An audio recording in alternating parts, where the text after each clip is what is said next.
नमस्कार। आज के इस विश्लेषण में हम एक बहुत ही दिलचस्प और गहरे विषय पर चर्चा करने वाले हैं, नेतृत्व और त्याग। जब भी किसी देश को अपने लोगों से किसी तरह के बलिदान की जरूरत होती है, तो क्या सिर्फ एक अपील कर देना ही काफी होता है या फिर एक मजबूत उदाहरण पेश करना जरूरी है? आइए इस पूरी बात को गहराई से समझते हैं।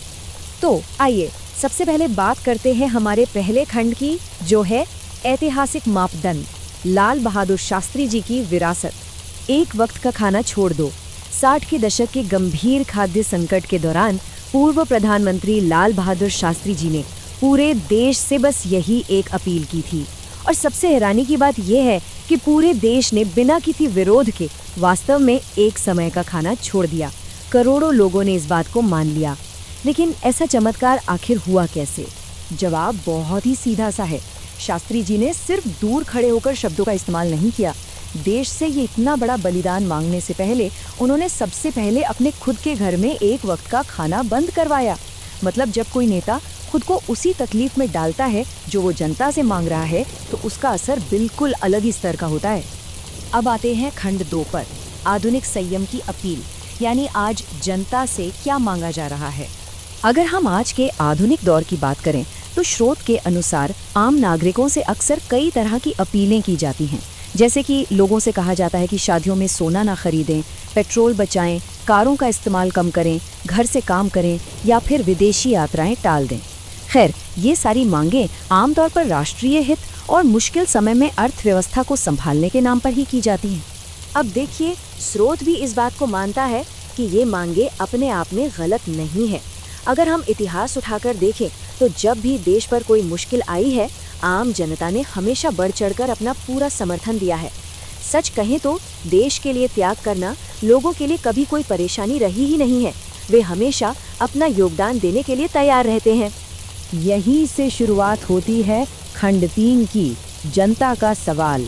त्याग में ये अंतर आखिर क्यों है?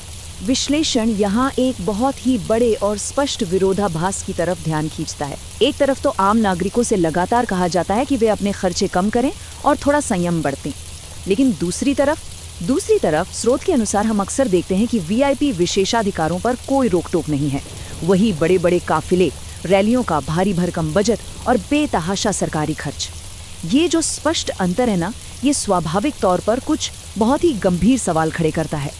तो सबसे पहला सवाल जो स्रोत उठाता है वो ये है, क्या राजनेताओं के ये बड़े बड़े काफिले कभी छोटे होंगे? मतलब जब एक आम इंसान से पेट्रोल बचाने की उम्मीद की जाती है, तो क्या राजनीतिक नेतृत्व भी उसी स्तर पर अपनी सुविधाओं में कटौती करके दिखाएगा? दूसरा सवाल, क्या सरकार के बड़े खर्चे और विशाल आयोजनों के बजट सच में कम होंगे? क्या आर्थिक संयम की पूरी नीति सिर्फ आम आदमी तक ही सीमित रहने वाली है, या फिर ये प्रशासन के सबसे ऊपरी स्तर तक भी पहुंचेगी? और तीसरा अहम सवाल, क्या ये वीआईपी कल्चर कभी रुकेगा? क्या नेताओं की रैलियों का आकार कभी घटेगा? ये विश्लेषण इस बात पर सोचने को मजबूर करता है कि क्या नीतियां बनाने वाले खुद उन असुविधाओं को अपनाने के लिए तैयार हैं जिनकी वे पूरे देश से उम्मीद करते हैं। अब हम पहुंचते हैं खंड 4 पर, मिसाल से नेतृत्व, त्याग की असली ताकत। इस पूरे विश्लेषण का जो मूल दर्शन है वो बस इतना सा है कि त्याग की सबसे बड़ी ताकत तभी निकलकर सामने आती है जब सबसे ऊपर बैठा व्यक्ति उसे पहले खुद करके दिखाए। कोई भी बड़ा राष्ट्रीय सुधार या जनता का सच्चा सहयोग केवल और केवल तभी संभव है जब सत्ता में बैठे लोग सिर्फ आदेश पारित ना करें, बल्कि खुद उस अनुशासन का एक जीता जागता उदाहरण बने। स्रोत से लिया गया ये विचार बहुत ही गहरा है कि समस्या तब होती है जब त्याग नीचे से मांगा जाए और सुविधा ऊपर से शुरू हो। देखिए, आम लोगों को देश के लिए त्याग करने में कोई खास ऐतराज नहीं है। जो असली असंतोष है वो इस दोहरे मापदंड से पैदा होता है।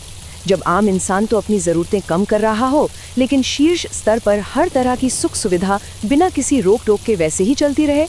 तो अंत में यह विश्लेषण एक बहुत ही तीखे सवाल के साथ खत्म होता है। आज देश को असल में क्या चाहिए?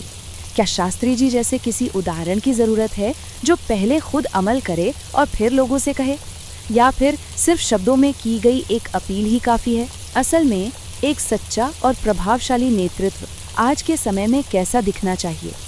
यह एक ऐसा सवाल है जिस पर गहराई से सोचने की ज़रूरत है।